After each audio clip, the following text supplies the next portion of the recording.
kundi ang pakiramdaman mo, ang isip mong nagliliwanag na totoo. Kaya, halina, halina, halina kayo mga mahal ko. Tigibin ang galakang puso nyo nang ganap magliwanag kayo sa may manahan at maging ganap kayo. Way po ba ang Diyos? Bakit po kung puro ka ama, puro ka ama, puro ka ama? Bakit? Sino ba ang ama ng Kristo? Ikaw ba?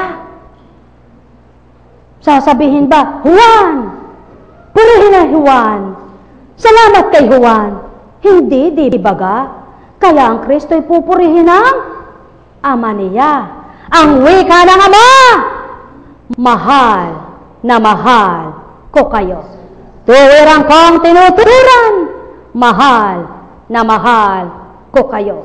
Kaya nga't may kaloob upang magamit, upang may makatanggap, upang tuwirang wag masayang sa lupa. Kaya tao, may kaloob ba sa'yo? Gamitin mo, wag mong isusi sa baul mo. May kaloob ba sa'yo? Wag mong gamitin sa masama ito. May kaloob ba sa'yo? Pamahagi mo, wag madamot ka. May liwanag ka ba? Maging dapat kang tumanglaw sa nadidimlan. O tao, ano ang bahagi sa'yo? Ikaw mismo alam mo kung ano ang nasa sa'yo. Kung liwanag, pamigay mo. Kung galak, pamahagi mo. Kung lakas, paabot mo.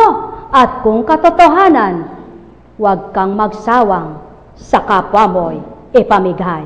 Halina po kayo, mga mahal ko. Sumayin niyo ang kapayapaan, mga minamahal.